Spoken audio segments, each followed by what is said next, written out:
You're listening to the Inside the Mix podcast with your host, Mark Matthews.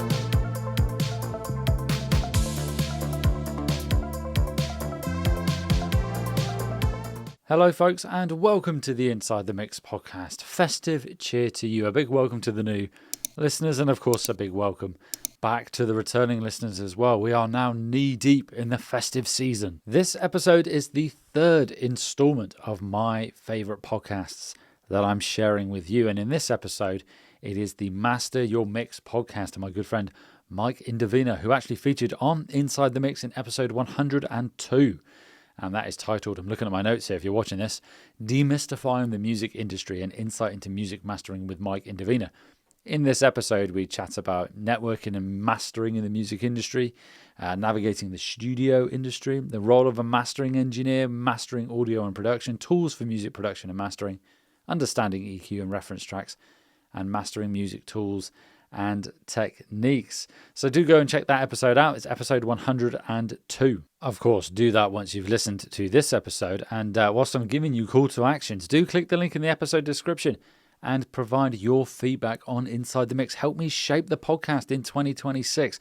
What are you enjoying? What are you possibly not enjoying? What do you want to hear more of? Maybe what do you want to hear less of in 2026? So click that link. Couple minutes, that's all it's going to take, and help me shape the podcast in 2026. So let's talk about the episode I'm sharing with you of Master Your Mix. It's episode 244, where Mike virtually sits down with Will Purton, a fellow Brit who's based out of RAK Studios in London, foggy London town in the UK. He's a recording engineer, mixer, and producer. I won't go into too much detail because Mike goes through this in the actual episode. But they touch on topics such as imposter syndrome, how to best capture room ambience, the hierarchy of your signal chain, mix translation, and how to trust that your mixes will sound good outside of your room. So lots of really interesting stuff in this episode. So without further ado, I've waffled on long enough.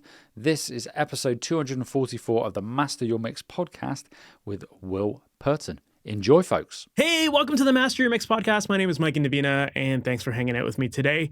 Today, my guest is Will Purton, and if you're not familiar with Will is a recording engineer, mixer, and producer based out of London. He currently works out of RAK Studios, and he's worked with artists such as Liam Gallagher, Sam Smith, Van Morrison, George Ezra, and a whole bunch more.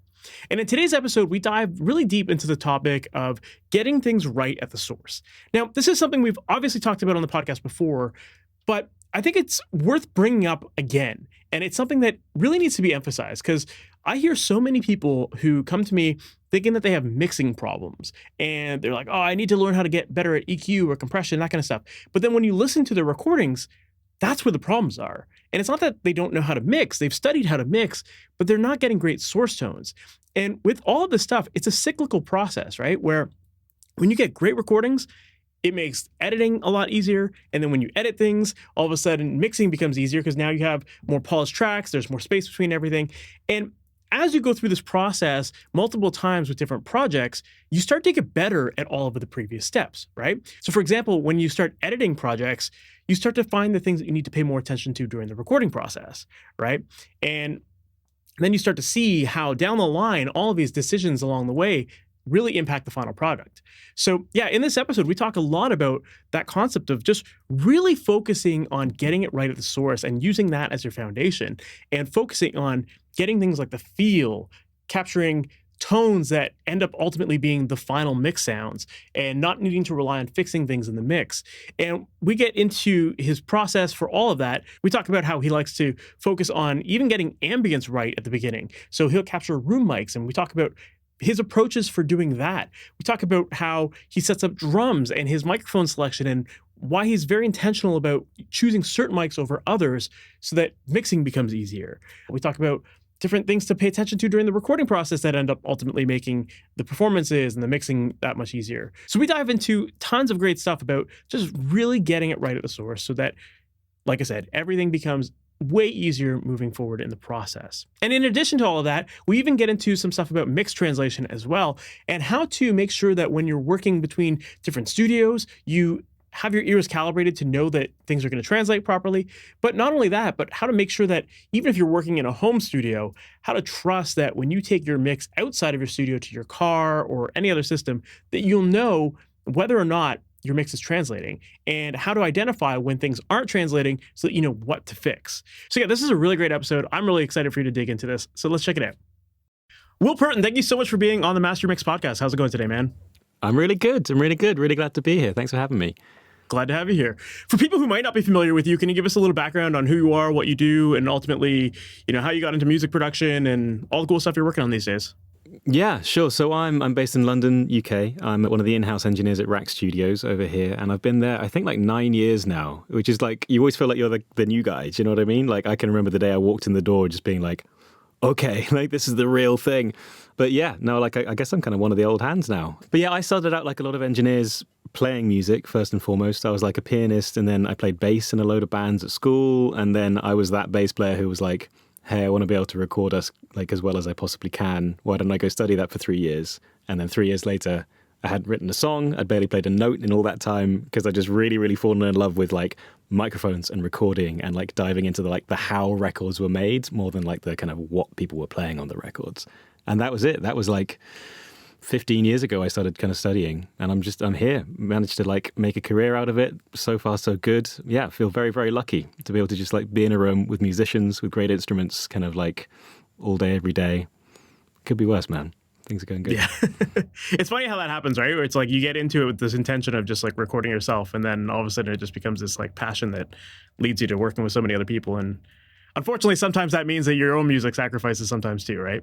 Yeah, for sure. I mean, like, I do try and do a bit of songwriting as well. Like, you got to have so many strings to your bow these days anyway, don't you? Like, to be able to kind of, like, sit with people in a room and write or, produce and that kind of thing. I've been doing a lot more of that recently as well. Like, I mean, you can see my studio here. There's instruments, there's synths, there's all sorts of stuff. So, yeah, I kind of try and scratch that itch when I can and be a bit more, like, directly musical. But, yeah, most of the time it's, like, tech. It's, like, the other side of the glass, which is a great place to be, too.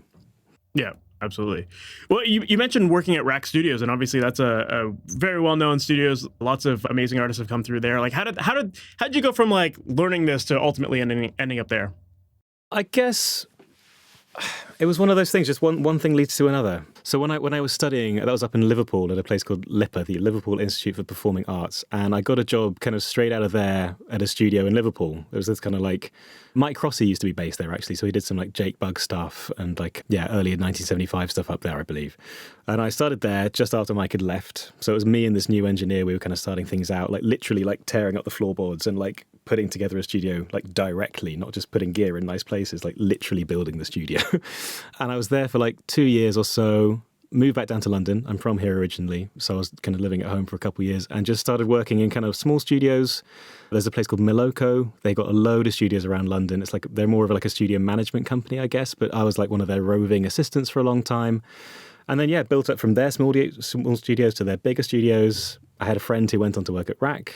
They introduced me, started off at the kind of bottom of the pile there and eventually worked my way up to kind of being one of the kind of engineers. So it was just kind of like a long, hard process, I guess, but just like anything in life, you just put one foot in front of the other, right? And if you're doing the right things, I guess, and with a good attitude and prepared to work hard and be really dedicated, eventually things will work out.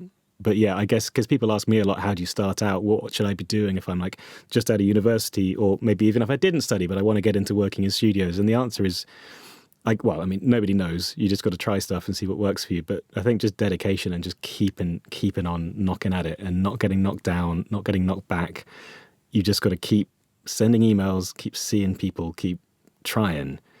And eventually, if it's meant to happen, it'll happen. But it can take a depressingly long time sometimes, can't it? Of course, yeah. But hey, I mean, it's all part of the journey, right? And everyone kind of finds their own way in, right? You'd mentioned that you've been now at Rack for about 9 years. Before we started recording, we were talking about how these days, like, you're really doing a lot more engineering than mixing and that kind of stuff. You obviously still do a little bit of everything, but engineering seems to be the main focus.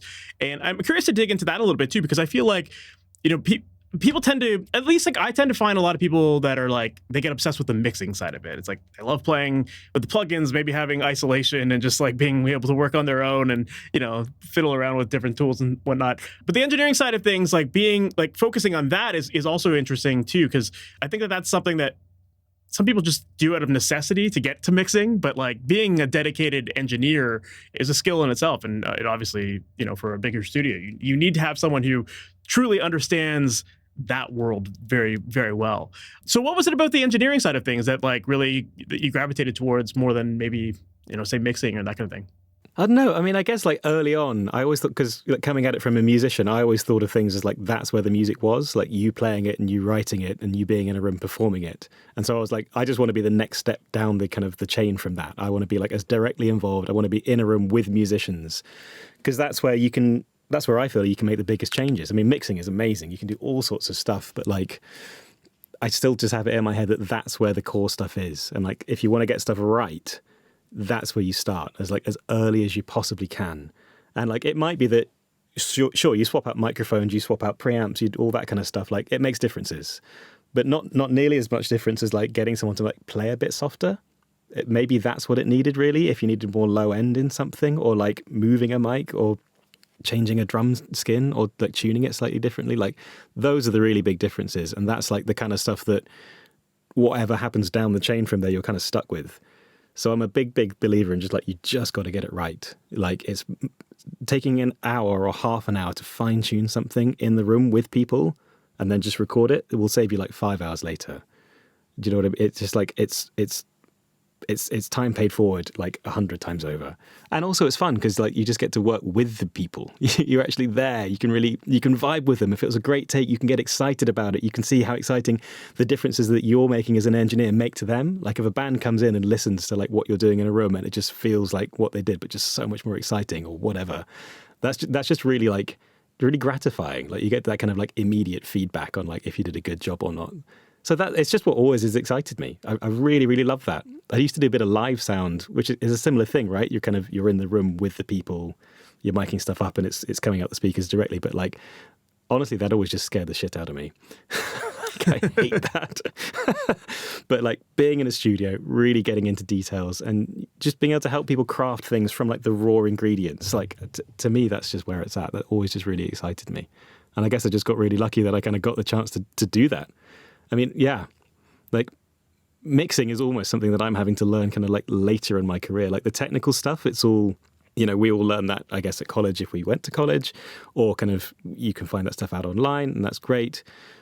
But yeah, I guess I'm kind of like, as my career goes on, working my way down the processing chain, like of kind of in a room with musicians, compressors, microphones, that kind of stuff. And now I'm just like getting a bit of a better understanding and a bit more of a handle, I feel like, on like how to process that and present it to like a listener in stereo or in spatial or whatever. So yeah, it's interesting hearing you say that a lot of people think it's that the mixing is kind of first and then you engineer as like a necessity and then maybe get into that later. But I guess that also is like a symptom of just like what it is now. So many people are recording themselves and they just need mixers. Yeah, I think that what it is that like, most people are getting into it as musicians themselves. And so they kind of see the mixing as like the end stage where it's like their music can finally be done. So they're just so excited to get to that point where it can finally be done, and so they will rush through some stages to get to mixing. But I think that, everything you mentioned there is absolutely true, where it's like, the recording stage is so critical to everything else down the line. And if you don't get that right, then you're just working against yourself and you're making yourself work way harder, and it's going to take longer to fix things, and if you can fix them at all. And so I would say that in your case, having really put a lot of energy into getting solid recordings and understanding the nuances between all the little things that can drastically improve a recording, I would say that you getting into mixing later is probably to your advantage, because now you're starting with amazing source material that makes mixing a lot easier. Whereas if you're rushing through that process, then yeah, mixing, you might think that you're like not a good mixer and that like, you need to improve that. But really, maybe it's just, you got to go back to the basics and record things better. And then all of a sudden your mixes become better. And maybe you do actually know what you're doing in mixing, right? Yeah, if you have the luxury of that, for sure. But I also don't want to make it sound like, unless you've been to a big studio and recorded things like and spent, thousands and thousands of dollars, like you can't get good recordings. Like that's not what I'm saying. You can totally do it at home. It takes a bit more thinking about, in the same way that you can paint your house and you can do a quick job and it'll be like okay. Or you can spend a long time studying how to paint properly and practicing a lot and doing that all. Okay, great. You'll end up with like a really nicely painted house. But you probably could have saved yourself a lot of time by just like going to a big place and getting a professional to do it. I guess like that's the trade-off. You can record yourself at home. It can be great. And also just like objective recording quality is not everything always. Like vibe is where it's at. Like people feeling something at the end of the day when they listen to your music is what it's all about. You can do it. You're just going to have to like save yourself money by spending a lot more of your time trying things out and learning the theory. I guess that's the kind of thing. Yeah, I guess it depends on like what your goal is. If your goal is just to get the music out there and you're not really focused on trying to learn the craft, you just want it done, then yeah, go into a studio and getting someone to record it right at the source, all that kind of stuff, that's going to make things go much faster. But I mean, there's obviously a lot of value in understanding the process and getting good at recording and all that. And I think that there is a luxury that people do have when they're working out of their homes, which is that you're not paying by the hour to be there.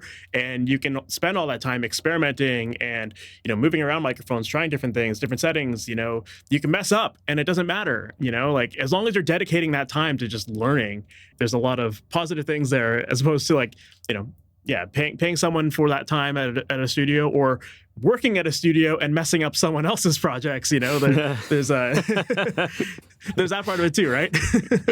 Yeah, for sure.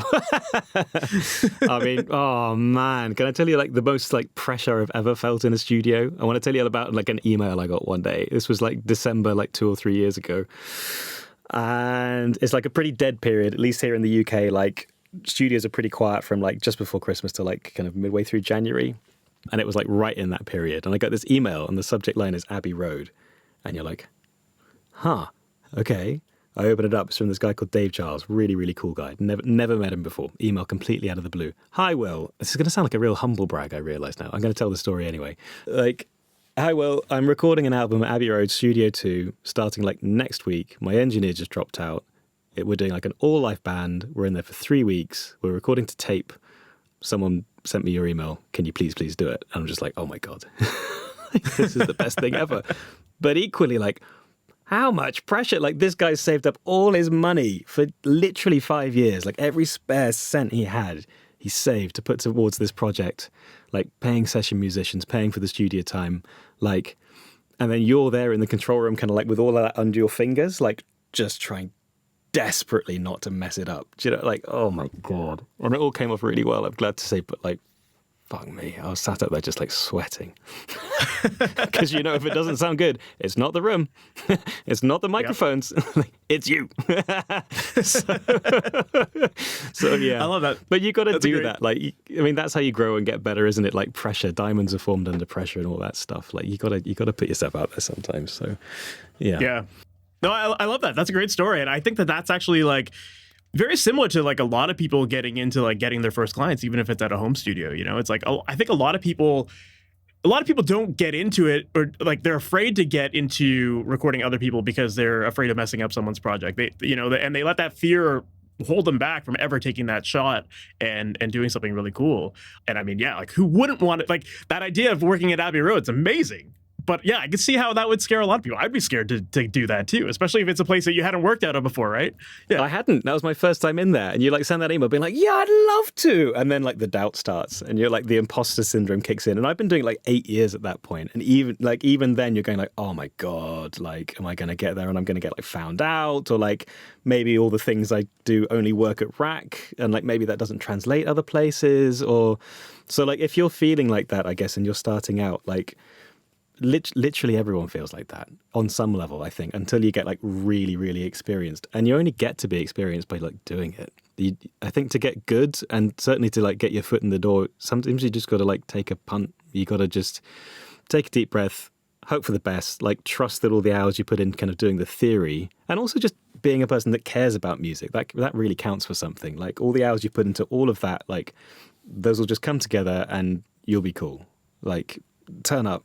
Like, no one likes a bullshitter, but like, if you're going to turn up and just like do your level best to do a really, really good job for people, then like, you just got to do that, and it will probably go really well, and that might be a thing that leads on to more work, and like, so yeah, eventually you just got to take the shot. You just got to give it a go.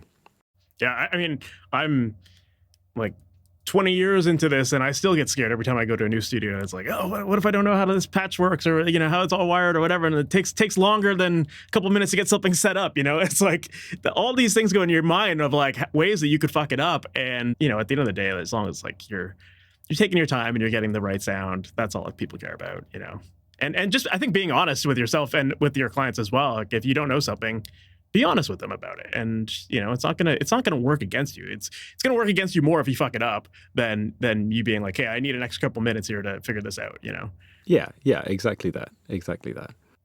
Well, speaking of engineering, one of the things that I wanted to dig into with you is that I know that one thing that you're pretty passionate about is recording with ambience and capturing ambience. And you're working out of some great studios. Obviously, like Rack is amazing. And if you're working out at Abbey Road, that's going to be a pretty nice sounding room there too. Like, I'm curious to dig into capturing ambience in the recording stage, because I think that a lot of people tend to focus more on just close miking techniques. And I'm just kind of curious, like, why is ambience such an important part of your sound at the source? Yeah, I guess like when I started out, I guess is kind of where this all kind of comes from. Like, I was always very like, because used to play a lot of jazz, and I always had this thing of like, I'd be like white gloves on, like the sound is like sacred. You have to capture the sound exactly. And like, obviously, if you spot mic something, that's not really what it sounds like at all. Like, it can, to me, spot miking is all about like doing a job in a mix. Like, you need punch from something, or you need a bit of like proximity effect for a bit of boost in the low end and a bit of kind of like larger than lifeness. Okay, it'll tick those boxes for you, but like in terms of getting something actually sounding like it did in the room, you've got to like head back and you've got to capture a bit of kind of something else that's going on. And that's quite apart from the fact that like ambient sounds, you can capture them clean and they can just make something sound more natural. They kind of can take off that little thing that your ears do when you're hearing, you hear like a mono source just like pan somewhere and it always feels a little bit just anemic and a bit small. You can just use ambience really subtly, just to widen it out just a little bit, just to give like a little halo of something around the sound. And your ears will go, oh, great, I'm in a room now. I know exactly what's going on. And I can just relax and have an easier time just enjoying the music. You can do it to do just like a subtle job like that. Or you can, as we all know, just like smash drum room mics and get like more groove and more fun and more grit out of it. So like they're just such a versatile thing to take, I guess. But yeah, like in terms of recording it, like, honestly, anything will do. I'll often put up like a load of different options and just pick what sounds best. I'd love to say like, here's this one technique that always works, but it doesn't always. Even if you are in the same room and like, even as an in-house engineer, where I get to work in like one place almost all the time, which is a great quality space with great equipment, sometimes the usual things don't always work. You just got to try.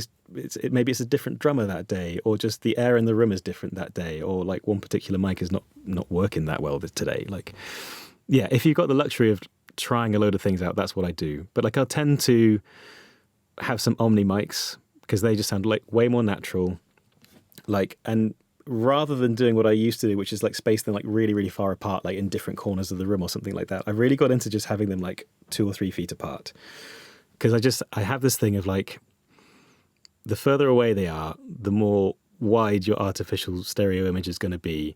But you go to a point and it kind of breaks down. The illusion isn't there anymore. And you've basically got 2 mono mics just picking up completely different things, which you're panning left and right. And that's a bit of a different thing. You could put any mics up and do that if you wanted to. But if you're trying to capture like a nice stereo actual picture of what's going on, like about 1 meter distant is kind of like as far as you can go really before things start just becoming really dissociated and really kind of, I don't know, like I say, just 2 mono mics doing completely different things. You'll be into territory where like 2 different room modes are being picked up, and maybe kick drum is really loud in this mic, but snare drum is really loud on this mic. So like when the drummer's playing, it's all like all over the place.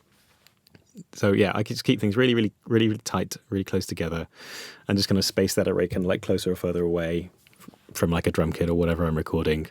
If you need more ambience, you can put them behind like baffles, something like that. But yeah, like any omni mics, whether those are dynamics, like valve mics, like, I mean, we've got M50s at Rack, so I tend to use those if I can, but that's only because I got them. Like if I didn't have those, I'd use whatever, like 4-on-4s, like anything really. And yeah, I just find that like, that gives you like a really nice tight image. So if you're going to get into really heavy compression, your drums or whatever you're recording will still sound like it's all panned the same. It won't start getting into weird kind of soupy, lopsided territory. But again, like, even if you're just going to like treat those really naturally and barely do anything to them and just tuck them up gently in the mix to just get over that like 4th wall break, I'm listening to a recording versus, I'm just enjoying a recording kind of thing that your brain does. Yeah, it can be really, really useful. So I tend to record those on almost everything I'm recording. If it's acoustic music, obviously, if it's like a pop vocal for like a really heavily processed kind of like track, then maybe that doesn't matter so much. But for acoustic recording, it can be really, really helpful to just have that tiny little bit of realism that you can just bring in to just help out just a little bit. Yeah. So it sounds like you're using room mics on like multiple instruments. It's not just like drum rooms, that kind of thing. Yeah.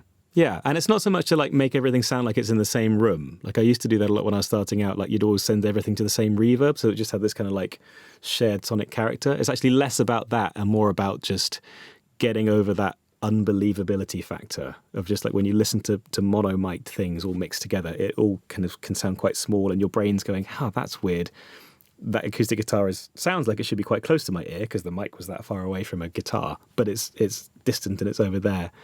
If you just bring in some ambience as well, it kind of it makes my brain just switch off that little kind of question in the back of your head and just go like, oh, great, cool, I get it. Here's the context. And also that's a good way to just, if you want to set something back, just bring up actual recordings of ambience. Just does such a better job of just tucking something into the kind of the mid or the background of your mix than trying to do that with like even like nice convolution reverbs kind of after the fact. There's always just this thing where it doesn't quite sound right. So if you are in a nice room and you have got the luxury of doing that with channel count and everything, like, yeah, it's a cool thing to play around with. Absolutely. But I think that the way that you described your technique of having the mics close to each other, that's actually a really great thing, even for people that are working out of their home studios, because, you know, when you're in a nice studio, you tend to get a pretty consistent room no matter where you are in the room. But in a home studio where everything's going to be very inconsistent from one corner to the next, you know, having the mics closer to each other is going to eliminate all of those other issues that you were talking about, where your left and right mics are going to sound totally different from each other. You're going to get more of a uniform room sound when they're close to each other there. So for sure, because they'll probably be in the same like room mode roughly. So like if there's any frequencies that are being boosted or cut, like at least it's consistent across both of them. So it won't be like tugging to the right or to the left. Like if you were recording a piano like that, like some notes might be really loud in one ear or the other. And I just hate that. I find that really distracting. So yeah, you kind of get around a lot of that stuff, but you still get like a nice width and yeah, just like a nice kind of pleasing kind of picture of that instrument.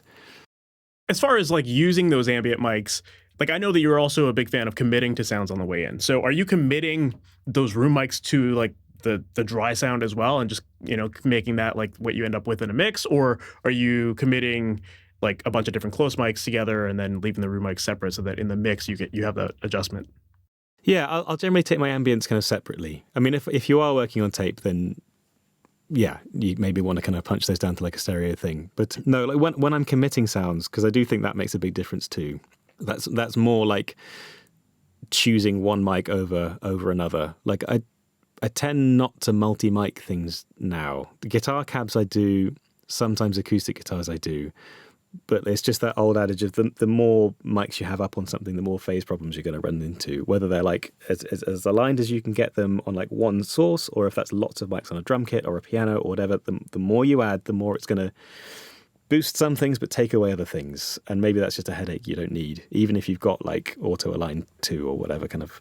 The less time you give yourself to think later, the better. And that's actually kind of what the committing is about. It's like, hey, all I need on this is just the 157. Maybe that's the perfect mic for this one thing. But it really works great if I'm boosting like 4 dB of 1.5 on my API kind of EQs or something like that. Or it really sounds best if I compress just a little bit.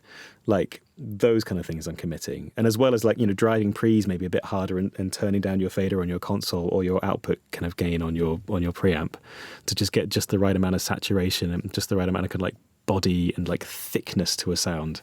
Like those kind of things I'm committing on the way in. And like, it's not always possible to have a Pro Tool session with nothing in, but like a lot of the time I'm trying to do all my EQ, all my compression, all of that kind of stuff just before I record on the way in. And then when the artist comes in to listen, it's just all that Pro Tools is doing is balance and pan and maybe a bit of effects, at least on a tracking session. You kind of go into things a little bit more in the mix, obviously, later. But yeah, like I got into this thing of like making decisions now is much better than making them later because you know why you made them now. Like if the guitarist was unhappy with their guitar sound and you boosted a load of something to just get the thing that they want, like don't leave it till later on where you might just bypass that plugin that was boosting that and go like, oh, hey, I don't like that, I'm going to take that off. Like, no, like that needs to stay on. That was like a decision that was reached after loads of stages and that like is keeping someone happy. And that's like, you just got to capture what was happening in the room. That's where all the vibe was. That's where the mood was. And that's hopefully where all the stuff that a listener is going to react to later. Like, hopefully you've got that. And then the mix is just like tweaking from there. So, I mean, I'll take that through as well. Like, if I multi-mic things, like kick-ins and kick-out mics and things like that, so you might often take both of those. But if I'm sending a track off to be mixed by someone else, and I know that mostly the kick-out is the sound, I just won't send the kick-in. I don't want someone to second-guess the balance and the decision and the mood, because it'll just even though, yes, they might want some flexibility to kind of change the sound in their context, I don't want decisions to be remade. I just want that to be stuck with. Yeah. So I'll send quite a pared down session to mix without much in it at all, partly because a lot of the sonics have been committed, but partly because I've just made decisions and I don't want that kind of worms to be opened up again. So hopefully that's not too restrictive for mix engineers, but you can add a sample if you really are desperate for a bit more front on a kick drum. But if the thing is no, this should be a bit pillowy, this should be a bit Motowny, the punch of the kick is not what this song is about, I'll just send a kick out and nothing else. Yeah. No, I think that's actually a really cool approach, because one thing I hear from a lot of people is that they're afraid to commit. They're afraid of making those decisions. And I think that commitment is definitely something that takes confidence. And, sometimes you have to build up that confidence by messing things up or whatnot. But I think that the way you described it, of just really leaning into the feeling in the moment of this is what excites us. This is, making decisions to get yourself excited in the room and then preserving that. I think that's really what it comes down to. It's not about recording things to be technically a certain way. It's about really leaning into what ultimately is getting you the sound that you want. And if you're getting that, then don't be afraid of it later on, why not just preserve it now? And like you said, if you need to add a sample after the fact to switch things up a little bit, then that's fine. But, why not just lean into what you're excited by? And that's really what it comes down to at the end of the day. Yeah. Yeah. It's just, I just think even hopefully you can nail the technical stuff and the kind of the feeling, the emotive stuff all in one by doing that. At the start of my career, I would just keep everything, and I would be left with these mix sessions with just so much stuff, 3 or 4 mics on every guitar cab, and you're just I don't, you don't need that. Yes, if you use all of those things, oh wow, you'll gain this 0.1%. Wow, that's kind of interesting situation. But maybe you're losing out on just what are you actually trying to do with that guitar part? What is the purpose of this guitar riff in the song? Which one mic does that best? And if none of them do it, then maybe you just need a different mic or a different amp, or to change pickups on the guitar, or some big picture thing like that. And once you're kind of in the ballpark, then I'm just great, that's done. Decision is made. That's now me in a week's time mixing this, or somebody else kind of mixing this. You can fine tune the EQ, you can compress it a bit more, you can add some whatever you want to add. But just getting the kind of the big picture stuff. Just so long as you should be feeling what the song is meant to be feeling, leaving the recording session. And then if you've done a good enough job kind of capturing everything, then great. That's 80% of the thing done. It's just now just giving that a mix and presenting it the correct way, hitting your loudness targets and stuff like that. But yeah, I'm aware that I have the luxury of a lot of really desirable gear at my fingers a lot of the time. So maybe that's kind of easy for me to say compared to others. But I think you can still do that at home. If you've got a couple different mics with just different flavors, if you've got a nice condenser mic and maybe a ribbon mic and a 57. Honestly, 57s are some of the best, most used mics ever, and they really don't cost that much. If you've got those 3, then you've got enough to be starting to make sonic decisions about which of those suits your thing best. It might be that for your song that you're writing now, the 57 is the best mic you have to record your acoustic guitar. Maybe it wants to sound a bit janky, maybe it wants to sound a bit compressed. It's not always about just recording the thing as cleanly and as truthfully as possible. It's about getting it to feel the way that part is meant to feel in your song. And by choosing that over a KM184 or whatever condenser mic you might choose instead, you've already made a big step in how that's going to feel once it's mixed. And you've saved somebody a lot of time trying to get it sounding characterful later on. You've done it. It was as easy as that, just making one decision then, and you've saved minutes of thinking time later. And unpickability. That's the worst thing. If you can send off a song to be mixed and it comes back sounding just completely different, perfectly nice, but different, then all that time was kind of wasted. So that's why I'm committing things. I don't want people to think about anything. I want a mix engineer to open up a session and maybe there's only 20 tracks, but they're I see exactly what the mood is I see exactly what the vibe should be. This should be clean, this should be punchy, or this should be like really dirty and a bit mushy. Like, I don't want anyone to guess. I just want them to go like, I got you. I'm going to take it that extra like 30% now. Absolutely. Yeah, I think when you're getting started, like a lot of people tend to think that there is like a single way of recording things properly, and then mixing, you do the same thing. And then like mixing often ends up becoming the situation where you're like trying to fix it in the mix. You didn't get the right sounds at the source, and now you got to fix it in the mix, where it's like a great engineer does it right at the source so that there's no fixing in the mix. It's just the mix is almost already there because of the source tones that you've got.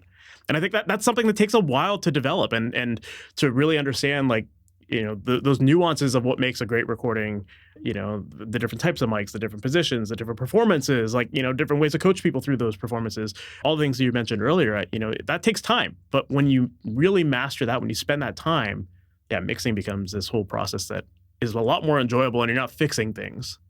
Yeah, exactly. You're just kind of helping the song. But I mean, this is the thing, right? Like, how do you choose then when to record things like really, really classically nicely, and when not to do that? And if you're not going to do that, well, what kind of way are we going to have this not be perfect? Like, it's all about the song. It's all about the performance. And actually, that's where I'm really, really glad that I started out coming from, like, playing music before engineering. Is like, you suddenly, you have a bit more of a sense or just an intuition about, like, someone's meant to feel sad listening to this, or like this is meant to get you a bit riled up and angry, or it's meant to make you feel just like really dancing. And you can then start to connect the dots with like, aha, so technically that's already putting me onto like these kinds of decisions, or we're going to want these kind of guitar tones, or like whatever, you know, even these kind of like preamps. Do you know what I mean? Like, all of those things will kind of like help or detract from that thing, but it all comes from the song.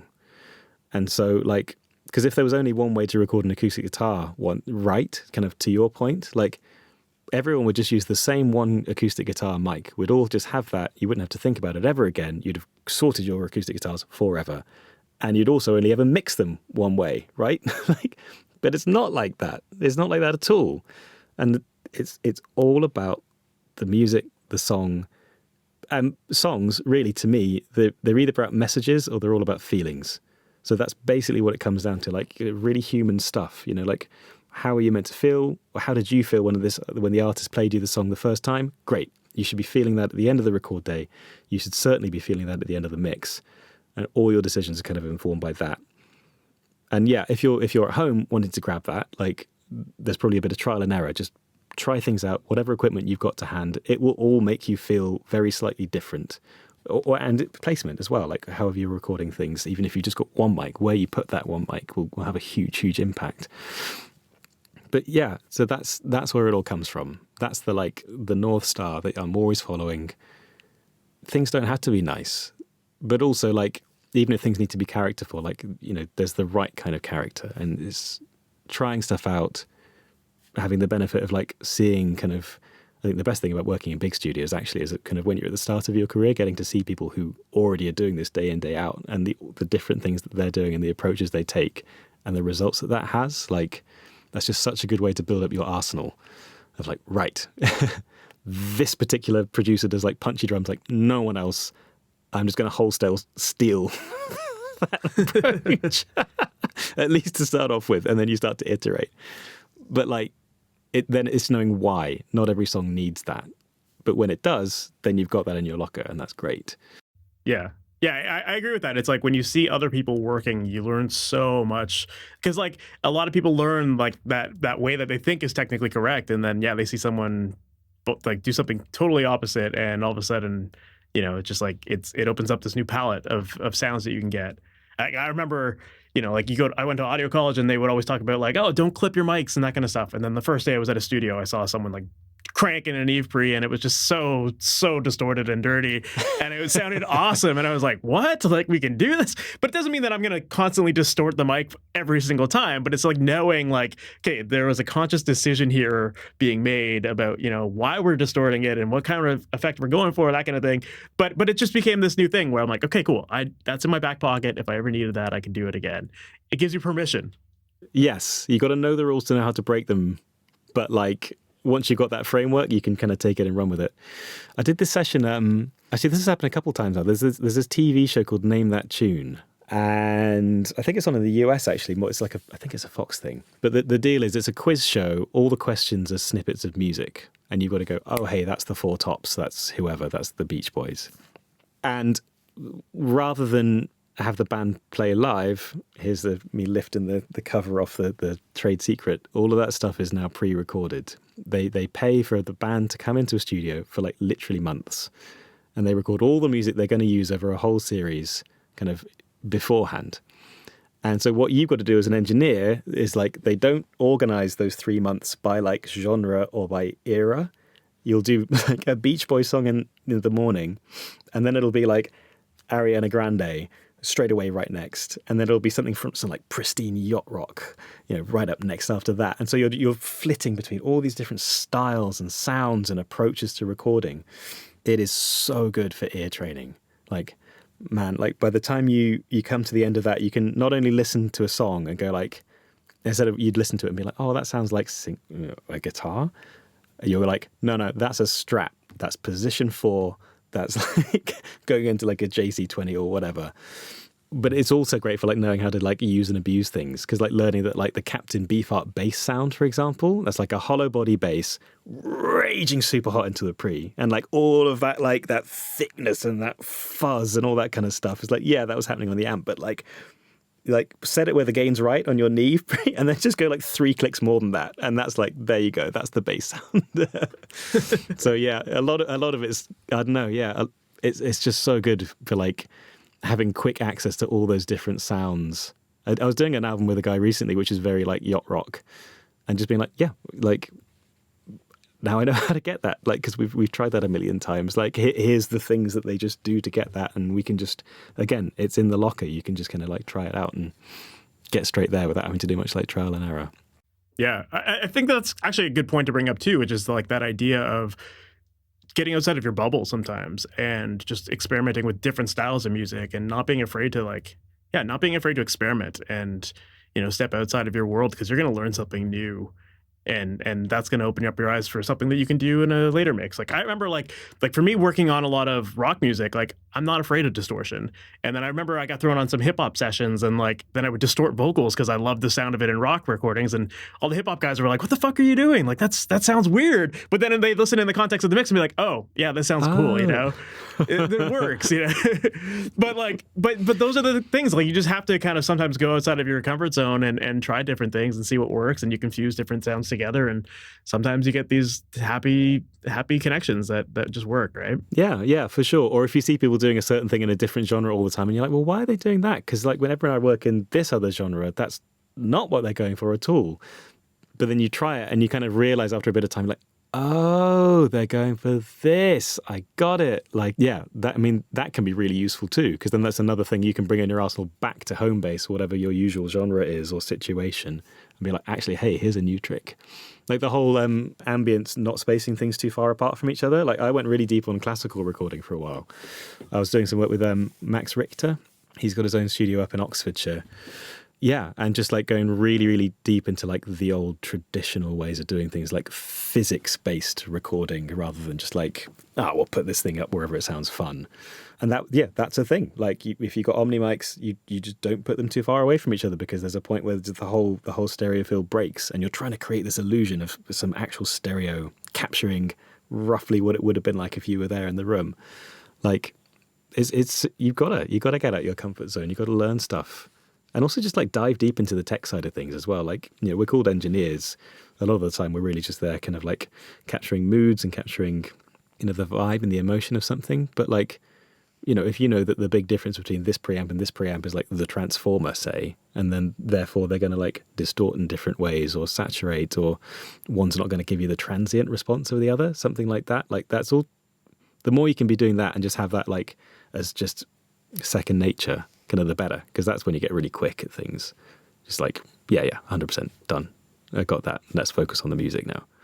Yeah, I think there's probably more important things than like a preamp selection in the beginning, like focusing on the technique and the actual mics and all that stuff. But then like as you start to understand that concept, then you move on to the next thing, and I find that you start to get a little bit more granular with your learning, and like then it all of a sudden starts to click in new ways, So yeah, as far as like that hierarchy of the signal chain, I think obviously the performance is going to be the biggest thing, and then going down the road from there, right? And your instrument and your mics and all that kind of stuff. Yeah, you can literally follow it down just the signal chain. That's basically the order of importance to like where to focus your attention.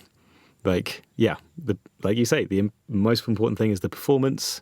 Next, it might be like, well, what guitar are they using, instead of like, just any guitar will do. What strings, what pickup, whatever. And then it's like, what mic, where, what preamp. Like, all these things are making like smaller and smaller differences. But like, once you've kind of maxed out one thing, then it's the next smaller decision down the line that's kind of your bottleneck. And so you just got to keep going down that rabbit hole all the way through to like what converters you're using, and then like what mix treatment you're using. Yeah, absolutely. The things that make like 0.2 of a difference, but when you understand it, why not lean into it, right? When you're butting against that, then that's the next thing to maximize, to get the most out of, for sure. Absolutely.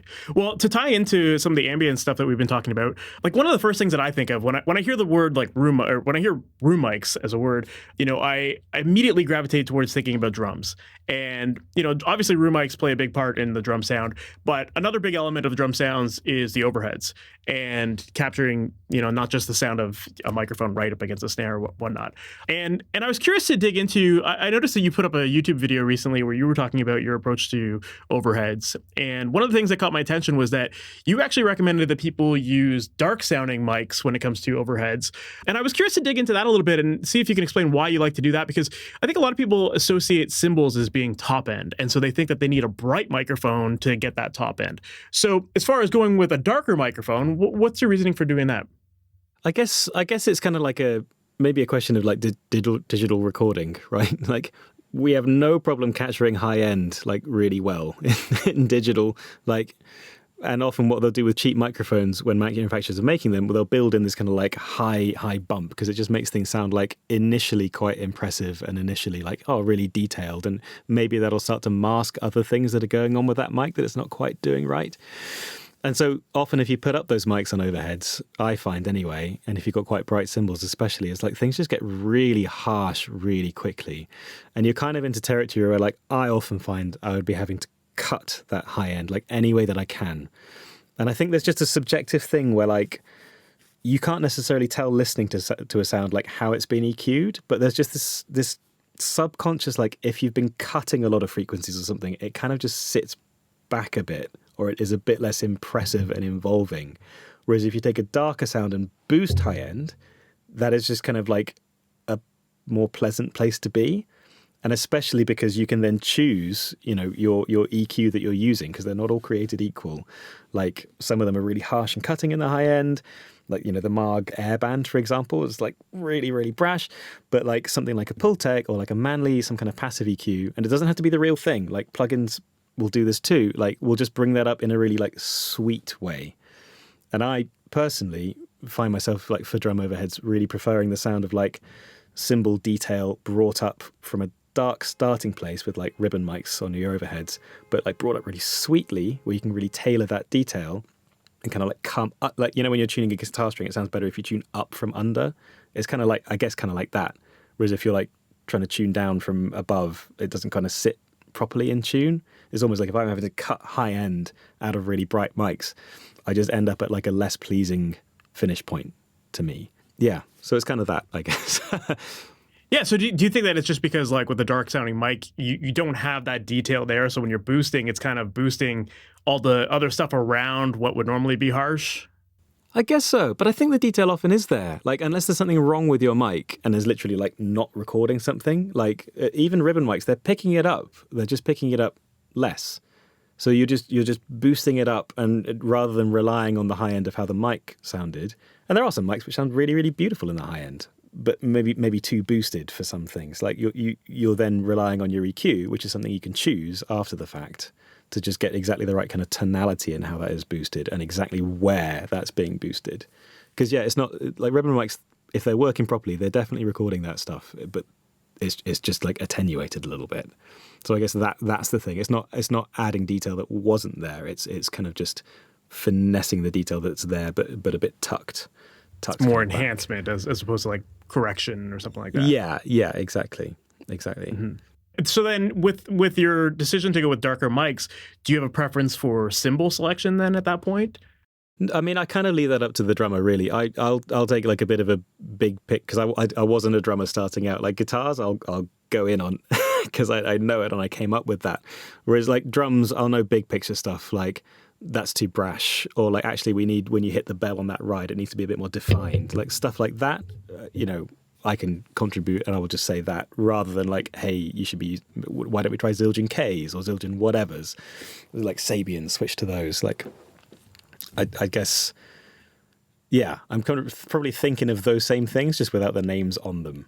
So yeah, I'm just thinking like listener perspective, like I need to feel a bit more clarity. I need to feel a bit more washiness or brashness from the cymbal, whatever it happens to be. But I'll be talking in those kind of generalities, I guess, more than any particular thing. For sure. Yeah, I was just curious if like there was something like you tend to favor brighter cymbals that match with the darker mics, that kind of thing. So that there's like, so it's compensating or something like that. I don't know. Yeah. I guess what general big picture is like, I just warm things are often nice, especially cymbals. Like because if you think of like the kind of drum kits we were all like had in our bands when we were starting out, it was like cheap cymbals and they were just really cutting and brash and harsh and like just being in like a garage with that going on when it's cutting and I just really hate it. So like, maybe it's even just going back to that. Like now when I record things, like I just want warmth and I want tone and I want just like stuff to be soft. Like you can brighten things up till the cows come home later, but just like having to dull off harsh sounds to a warm place, just that never sounds as good as like just bringing up a little bit of high end from a warm place to just kind of hit a sweet spot. So yeah, generally warmer stuff for cymbals for sure. That makes sense to me. And I feel like as a drummer too, like with my experience of trying lots of different cymbals, I've always found that like a lot of the thicker sounding cymbals, they tend to have like really like big resonant frequencies that jump out. And those things can be really harsh and you hear like a certain quality to those sounds. Whereas the darker cymbals, I guess it's kind of like what you were talking about with the ribbon mics, where it's like all the detail is there. It's just like you're bringing up the nice stuff and you're just kind of getting it to a point where it's nice and pleasing as opposed to like removing harsh frequencies and having to tame the sound and all that kind of thing. Yeah, exactly that. You want to be in a place where like recording is a bit like going shopping to cook a meal, right? You're going out and collecting the best ingredients that you can. And then when you mix it, that's like you're actually cooking the recipe. But it depends on what you bought to start with.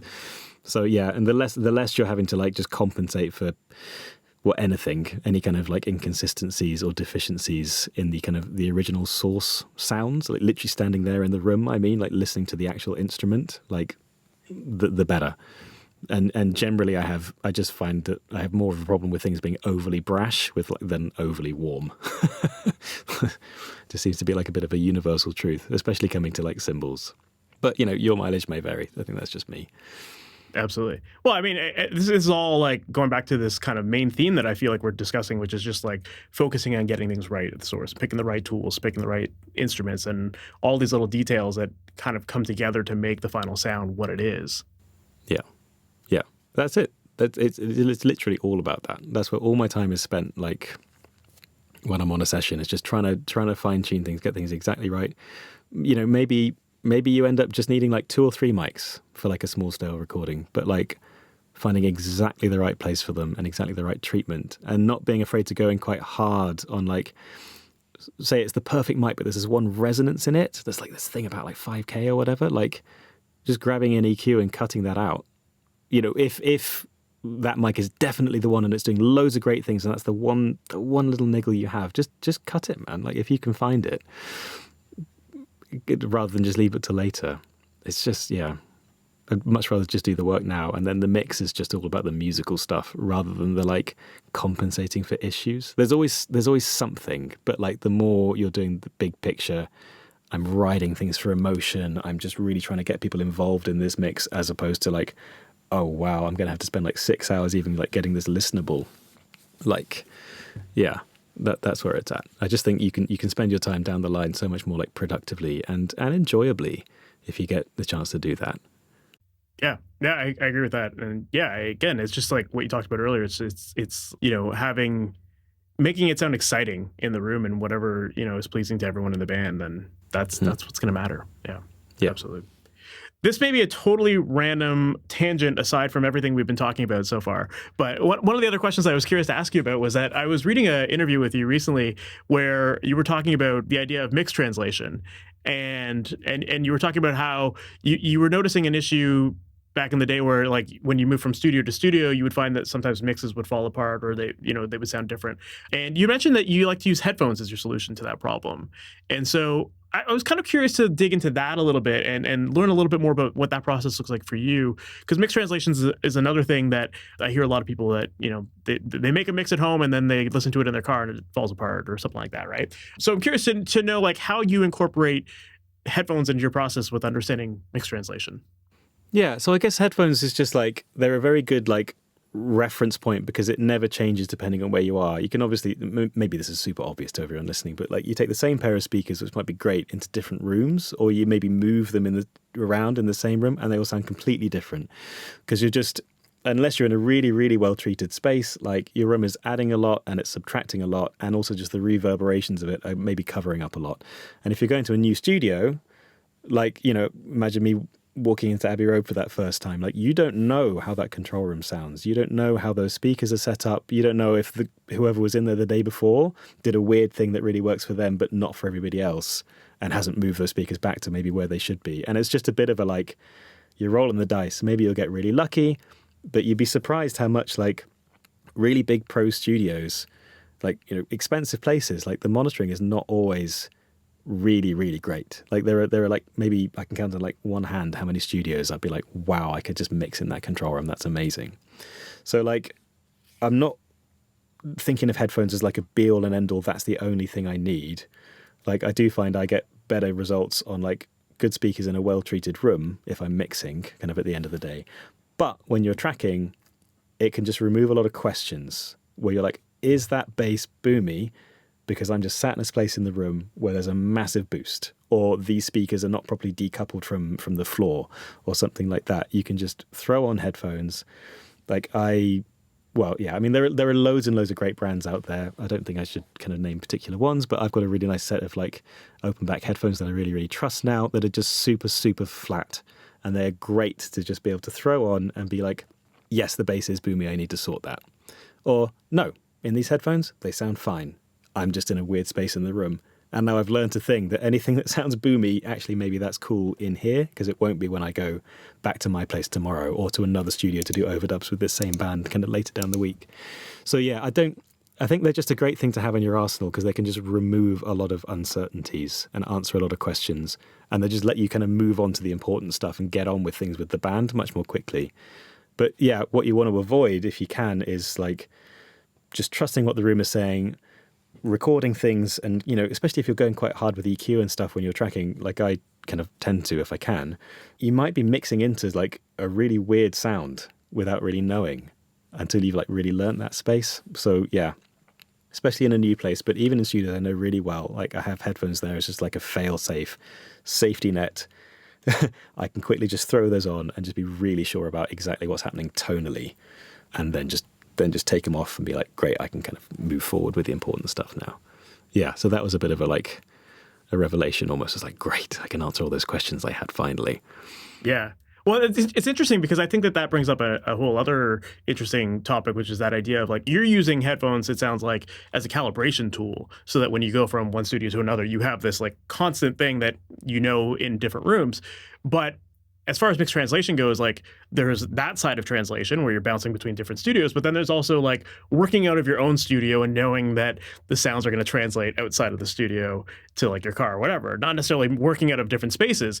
And I think in that case there, it's like, whether you're on headphones or you're on monitors, if you're still working on the same source, the same monitoring system, like, I guess ultimately it becomes an issue of just like learning whatever it is, your headphones or your monitors really, really well, so that you know what that sounds like, and then trusting that, and that's maybe a whole other process and just like learning speakers, right? Yeah, I feel like that's the main thing, really. Like, I guess mixed translation, I mean, I'm still kind of learning on that road as well, but I'm finding I get better results when, on the one hand, the room I'm mixing in I know really, really well. But on the other hand, just how you mix also, like, I used to be this one, again, coming from like a jazz background. I'd be like not wanting to touch the dynamics of a mix at all. I want all the transients to be there, all this beautiful detail. But then like you take that into your car and you can't hear anything because the dynamic range is just too big. So like I had to learn to just like how to use compression, but without it sounding really like pumping, and like, you know, just bring up the RMS of your mix kind of overall to just get the lufs into like a good place where like the balance still works, it's still tasteful, it's still musical. But yeah, when you go into like a crowded place, it's actually, that's a big part of translation. And like being a bit bolder with EQ as well, not just leaving things super flat, like trying to get like engineer stuff and mangle it into like certain frequency ranges where it's just like a heightened version of itself and it's doing a particular job in a mix, and you can fit that puzzle together, things kind of slot around each other. That helps with mix translation. But yeah, I think you don't necessarily need really, really great expensive speakers to do good mixes. If you're listening on speakers, though, you need a really, really well-treated room. So like if people are wondering at home what to spend their money on, like gear acquisition syndrome is like a really difficult thing to get away from. I was just trawling the internet before we got on going like, oh yeah, if I bought that, maybe my mixes would be amazing. Like, no, that's all I need. That's not true. Like, what you need is a good pair of ears and like some knowledge of how to use the equipment you've got to do a good job. But then you need not to be having anything like hidden from your ears. And that's all to do with like, you know, all these, look at how many like panels we got on the wall, both of us, like in our studios. Like you've got to just get your room working for you. And that's actually not too expensive to do. Like that's a much better place to spend your money than on like much bigger, much more expensive speakers. Like, yes, not all speakers do everything for everyone. Not all speakers go down to like 30 hertz so you can really hear what's happening in the low end. But like, I bet your room's hiding a lot more than the speaker design is from you if you're just in your bedroom. And then, yeah, that's where headphones come in, because you can just cut all that out and it's just what the sounds are. Yes, you can dig into the tonality. Yes, you open up a bit of difficulty in terms of like kind of balancing things and stereo field and, you know, all of that kind of stuff. But like, at least you kind of have a bit of a baseline, a bit of a kind of safe home to kind of get back to. So, yeah. Yeah. But even if you're adding room treatment to your room, like you still have to learn what that room sounds like with that treatment, right? Like just having treatment alone isn't necessarily the solution. You know, I can think of like recently I was visiting a friend at a mastering studio, and they had these like $100,000 speakers. And I mean, it's cool to say you listen to music on those, right? But like, it was like this perfectly acoustically treated room, like, you know, designed by like top studio designers, blah, blah, blah. And it took me a while to just like understand the room. You know, it was like, am I hearing things because these speakers are revealing them to me, or am I hearing it because this room has a sound to it? And even just like walking around the room, you hear different sounds in different corners and whatnot. And like, you know, it's so like, I don't think people need to spend a ton of money on room treatment or fancy speakers. That's not my point here. But my point is that like, when it comes to translation, at the end of the day, you still need to learn your speakers. You need to understand what things sound like in your room. You know, you need to take time to learn that. You need to take time to learn your headphones if that's going to be your thing that you're going to bring from studio to studio. So, yeah. So as far as like learning specific sets of speakers or headphones and understanding how they translate outside of the studio, do you have any tips there? I think that's just reference tracks, really. I mean, one thing is like once you know your room's in like a point where like enough of the kind of reflections in the room modes are being like tamed that you can actually listen to what your speakers are trying to tell you, then you're into like, right, learning the speakers territory. And then, yeah, I've got like maybe 10 or 11 reference tracks that all have certain things that now they might not be like perfect sounding. Like one or two of them I'm like, right, this is like an audiophile quality perfect thing. But a lot of them, like I know what the problems with them are. One of them is Dark Side of the Moon, right? Like some of those recordings, like they're really pristine. The musical stuff comes through clearly. But actually, if you listen on really beautiful speakers, like they're quite muffled sounding recordings. And if you really dive in, it's stuff like things on the drum kit. You can hear that like the kick drum is off to one side and the snare drum is off to one side. So I'll be using that record not to be like, here's something perfect. I'm going to try and see if these speakers are perfect or not. I'm trying to see if the speakers can tell me what's not perfect. Like, is it sounding muffled? Is the sax sounding a bit honky? Can I hear exactly where all these drums are placed? And if you can, then you know that they're not hiding anything from you. Whereas if everything kind of sounds fine, then you're a bit like, okay, well then what else aren't you telling me? Or just I know that I'm not in a very kind of detailed space here. You know, and so I'll have like however many tracks like that. This one should sound bright. This one, the vocal should sound just a touch quiet. This one should be like really warm but detailed. You know, this one, the bass should be just a little bit boomy at like 50 hertz, but nowhere else. So then if the bass is booming out at other frequencies, aha, that's the speakers or that's the room. But it's all just time, really. Yeah, I guess finding records that you think sound really, really great and listening to those in as many different places as you can. And even if you're in the same place, just on your headphones or different headphones, earbuds, in your car, whatever, noticing what's always the same about that mix no matter where you go, and then trying to latch onto that. And if you go somewhere else and it doesn't sound like that, well then, if that's like the 9th place you've listened to that record and that's the only time it was different, it's probably something to do with here, whether that's the speakers or the room or just how things are set up. And again, like a lot of what we've been talking about is kind of spending the time. Once you have that, you'll have your repertoire of kind of reference tracks, just learning them really, really well, putting in the time, trying to get to as many different studios as you can to just really understand what's happening in them.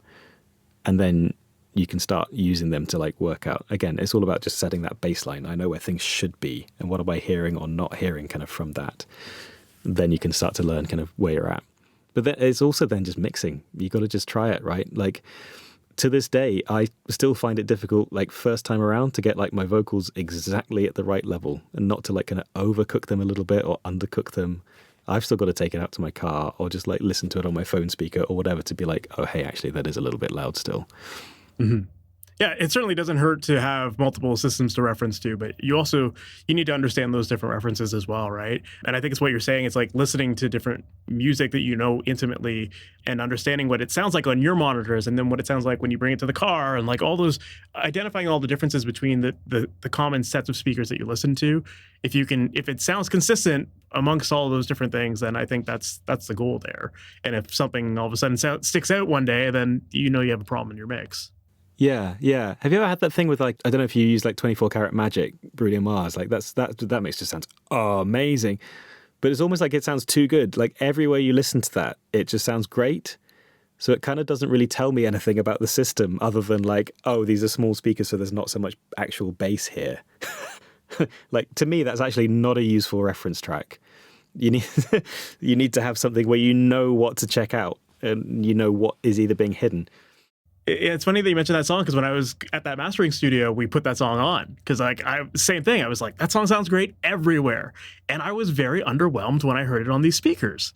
And it blew my mind. It felt like the bass was super compressed. And I was like, okay, is this the speaker telling me that this is compressed? Or like, you know what I mean? Like, so then we started listening to a lot of other things that I thought were very dynamic. And it was constantly that the low end was a little bit more squished than I thought it was. So like then I was like, okay, now I'm understanding these speakers. I understand what I'm hearing here, you know? And so like it's this exact same thing we're talking about, which is just like having that reference of understanding what it should sound like. And then when you hear that difference on another set of speakers, you're like, okay, like that's something I need to look out for. I guess that's the point here, right? Yeah, and another great thing, actually, I've had this once or twice, like when I did go ahead and buy those open back headphones, like spent quite a lot of money on them, hearing things in records that you know really well for the first time, you're just like, oh, those drums are a loop. There's a click. I can hear the click. It wasn't properly crossfaded. I never knew that. Like and I was like, right, buying these, done. Because there's just a whole level of detail here that I didn't even know was there. So, yeah. But then it's also like, does that detail matter? You know, like I also had this luxury of like listening to some like $30,000 speakers, and I remember hearing footsteps that like I had never heard before, and I was like, okay, that's cool that I hear this, but do I need to hear that? Like, yeah, you know, yeah, because it's almost like the more detailed the speakers are. I don't know if you find this as well. Like actually, the harder it is to just get the general glue and consistency. You can hear all the things individually so clearly that it's almost hard to know when the mix is working. Like you're like, well, if a mix on NS10 seems like you can hear all these things individually, though maybe that's not all kind of working together in a good way yet. But on speakers like we've got PMC 6s in here, which are just like they're beautiful, so good. But like yeah, it's really hard to just do the big picture, like kind of overall working together thing on them sometimes. For detail, they're just like phenomenal. Yeah, I love that. Not an advert. It's true. Other speakers exist. Yeah. That's what I'm liking in here in this context for me and my ears. So yeah, absolutely. Well, I mean, yeah, at the end of the day, I think that it's like when you get more experience with this stuff, unfortunately you start looking at more expensive equipment and lusting after more expensive stuff. And then at the end of the day, even if you had that stuff, you still have to learn how to use it. It doesn't all of a sudden make everything click, and I think that's just going back to this translation thing. It's like you just need to understand the gear that you have better and how to make the most of what you have. Once you get that, I think you could do that at a more affordable level, and you're gonna that once you understand it, even with cheaper gear, it's gonna make such a massive improvement as you move on to like other tools. Yeah, because buying a thing because you had a problem with something that you've got, you spent years with it and it never did a thing, and you identified that, and you're buying in like an intentional way, like that's a lot better than just spraying and praying. Like, I'm going to buy that and hope for the best because it's more expensive. It must be better. Like, well, it's not always, because it's just so subjective. And you're right. These things are tools, so it's how you use them that makes the difference, not just the fact that they cost you a lot of money, which is not what you would hear from like, all the marketing emails you get. You know what I mean? Like, buy this, it'll solve your problems forever. It's like, it's not that. You just got to spend time, like everything in life, right? And that's kind of like a universal truth. You just got to put in the hours, learn it. And yeah, if it's still not doing a thing for you, then is the time to upgrade. But at least you've exhausted the options, and you've developed your ears to a point where you're actually going to get the benefit from that, I guess, as well. Mm-hmm. Yeah. And I'd much rather be an engineer who gets good results with cheap gear than poor results with expensive gear and a lot of debt, Yeah. Well, that's the thing. It's just not all about the money. And again, like, I work in nice studios, and, look at me here with all these synths and things like that. Like, it's not about how much money, no one gives a crap about how much money you spent on stuff. They just care if it makes them feel good or not. And that goes for your clients as much as it does for the listener at the end of the thing. They just want to feel the way the song's meant to make them feel. And like, you don't need, tens of thousands of dollars worth of microphones to do that. You just need whatever was the best thing that you had available to you at that time. So, yeah. Absolutely. Well, I think that's a perfect spot to start to wrap things up. If people want to learn more about you, maybe even work with you, like, what's the best way for them to do that? Oh, sure. Well, I mean, you can find me on Instagram. I'm just Will Purton on there. And I've got a website, willpurton.com. And I've also got a YouTube channel now, which is quite a new thing for me. But like, we're just kind of diving into recording techniques and gear reviews and analyzing kind of classic recordings, that kind of thing. That's Will Talks Recording on YouTube. So any of those, you can get involved. Awesome. Lots of good stuff on there, too, from what I've seen as well. So yeah, definitely check it out. Awesome. Will, thank you again for doing this. I really appreciate it. And yeah, it's been awesome to learn more about your process and way of doing things. And yeah, I think there's a lot of great stuff that people can take from this episode. So thank you again. Oh, man, thanks very much, Mike. And thanks everyone for tuning in as well. Like, yeah, really good to just like chat gear, man. Great to hang out. Love it. So that was my episode with Will Purton, and I really enjoyed that. What I really liked about it was just that theme of being very intentional with your decisions throughout the entire process and paying attention to all of the little details that go into it. We talked a lot about that idea of the signal flow hierarchy and thinking about every little factor that is part of your signal chain, from the musician to their instrument to, if it's their guitar, to the string, to the picks, to the cables, to the amps, like all of these little ingredients that make up the final puzzle. And when you pay attention to all of those things, and when you analyze how each little detail can make a big impact, and how ultimately it can either make the process easier in the end or actually work against you if you're glossing over these details. So I really appreciated Will's perspective of learning these details and how to go about training yourself to hear some of these little differences, but also just the more overarching thing, which is just like focusing on getting things right at the source, and then that just making your life a lot easier moving forward. And that's something that time and time again I see with all of my coaching students, where when we really focus on getting the right source tone, starting with the right samples, the right drum kits and skins and strings and all that stuff, when you really focus on those little details, man, mixing becomes so much easier, because now you're working with better tracks. Like I've even heard people complain that like, oh, so-and-so big mixer must have it easy because all the tracks that they work on were recorded in professional studios, or that Sound Pro were on the way in. So, it's easier. It's like, yeah, so why not just do that for yourself? You know what I mean? That's the idea here, is that you shouldn't just chalk it up to like, my room is what it is. It's like, no, spend the time to get the most out of your room. Choose the right equipment, all that kind of stuff. So, I think that's just kind of the really big lesson to take from this episode, is focus on every little bit of the puzzle and make sure you got the right ingredients. And when you do, things become so much easier and you get better sounds as a result of it.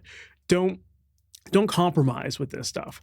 Just be very intentional with every decision. So yeah, I'm really grateful that Will came on here and that we had that discussion because it's worth reiterating. It's something that I feel a lot of people gloss over. So yeah, definitely worth covering again, and really appreciate Will taking the time to talk about that with us today.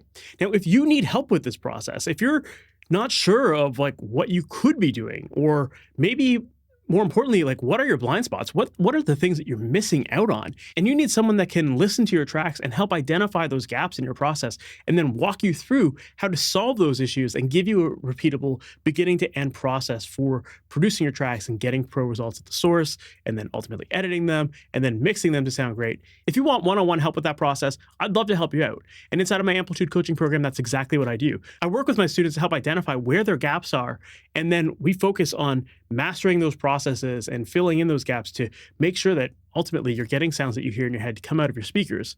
So if you're interested in learning more about this program and you want one-on-one help, make sure to check out masteryourmix.com/amplitude. And then on that page, there's a button where you can press to apply for the program. And I'd love to hop on a call with you. I'd love to give you a demo of the program, show you what it's all about, and to ultimately see how I can best help you. And if it seems like you'd be a good fit, then I'd love to invite you into the program. I only work with people who I truly believe I can help. So if you're interested, make sure to check out masteryourmix.com/amplitude. And then with that said, we've reached the end of this episode. So thank you so much, and I can't wait to chat with you in the next one. We'll talk soon. Take care. Thanks for listening to the Master Your Mix podcast. Please make sure to subscribe on your favorite podcast app and leave a review. If you have any questions or comments for the podcast, send an email to questions@masteryourmix.com. And for more information on how to create pro recordings from your home studio, visit masteryourmix.com.